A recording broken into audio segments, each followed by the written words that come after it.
ഗുരുവായൂർ നഗരസഭാ പരിധിയിലെ കുടിവെള്ള പ്രശ്നം ഉയർത്തിക്കാട്ടി ബി.ജെ.പി. സ്ഥാനാർത്ഥി ബി. ഗോപാലകൃഷ്ണൻ രംഗത്ത്.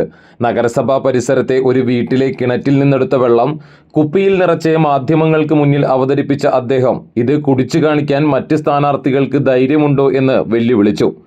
ഗുരുവായൂർ നഗരസഭാ പ്രദേശത്ത് ജനങ്ങൾക്ക് ശുദ്ധമായ കുടിവെള്ളം ലഭിക്കുന്നില്ലെന്നും ഇതാണ് പ്രദേശവാസികൾ നേരിടുന്ന പ്രധാന പ്രശ്നങ്ങളിലൊന്നെന്നും അദ്ദേഹം ആരോപിച്ചു. ഇതിനു മുമ്പുണ്ടായിരുന്ന MLA-യുടെ പാർട്ടിയോടും ചോദിക്കുകയാണ്, ഇതാണോ കുടിക്കേണ്ടത്, ഈ വെള്ളമാണോ കുടിക്കേണ്ടത്? പറ. ഒരു കിണറ്റിൽ നിന്ന് ഞാൻ ഊരിയെടുത്ത ഒരു സാധാരണ കുടുംബത്തിലെ ഇവിടുത്തെ ഈ നഗരത്തിനുള്ളിലുള്ള ഒരു വീട്ടിലെ കിണറ്റിൽ നിന്ന് ഞാൻ എടുത്ത വെള്ളമാണിത്.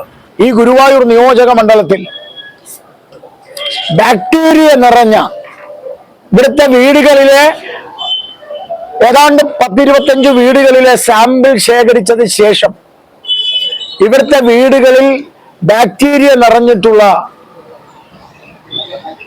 കുടിവെള്ളമാണുള്ളത് എന്നുള്ളതിന്റെ റെക്കോർഡാണ് നിങ്ങളടുത്ത് ഞാൻ സമർപ്പിച്ചിട്ടുള്ളത്. ഗുരുവായൂരിൽ നടപ്പിലാക്കിയ വികസന പ്രവർത്തനങ്ങളിൽ ഭൂരിഭാഗവും കേന്ദ്ര സർക്കാരിന്റെ പദ്ധതികളുടെ ഭാഗമാണെന്നും മറ്റു ശ്രദ്ധേയമായ വികസന പ്രവർത്തനങ്ങൾ നടന്നിട്ടില്ലെന്നും അദ്ദേഹം പറഞ്ഞു. എങ്ങണ്ടിയൂർ കടപ്പുറം മേഖലകളിൽ ഉപ്പുവെള്ള ഭീഷണി രൂക്ഷമാണെന്നും ഇതിനെതിരെ ബി.ജെ.പി. സമരപരിപാടികൾ സംഘടിപ്പിക്കുമെന്നും ഗോപാലകൃഷ്ണൻ വ്യക്തമാക്കി. നഗരസഭയിലെ മാലിന്യ നിർമ്മാർജ്ജന സംവിധാനം കാര്യക്ഷമമായി നടപ്പിലാക്കുന്നില്ലെന്നും അദ്ദേഹം വിമർശിച്ചു. വർഗീയ പരാമർശവുമായി ബന്ധപ്പെട്ട് മാധ്യമങ്ങൾ ചോദിച്ച ചോദ്യങ്ങൾക്ക് താൻ പറഞ്ഞ കാര്യങ്ങളിൽ ഉറച്ചു നിൽക്കുന്നുവെന്നായിരുന്നു അദ്ദേഹത്തിന്റെ പ്രതികരണം.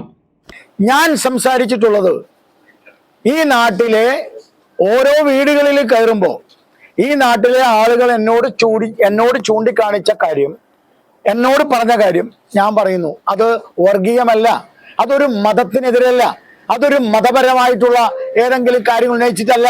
എന്തുകൊണ്ടാണ്? എൻ്റെ ചോദ്യം ഇത് തന്നെയാണ്. ഈ ചോദ്യം ഞാൻ വീണ്ടും വീണ്ടും വീണ്ടും ഊന്നി പറയുന്നു. മാറ്റമില്ല. നിങ്ങൾക്ക് വേണമെങ്കിൽ നിങ്ങൾക്ക് പരാതി കൊടുക്കുകയോ എനിക്കെതിരായിട്ട് നിങ്ങൾ വാർത്ത കൊടുക്കുകയോ ഞാൻ വർഗീയത പറഞ്ഞു എന്നോ നിങ്ങൾക്ക് പറയൂ, എന്ത് വേണം ചെയ്യാം.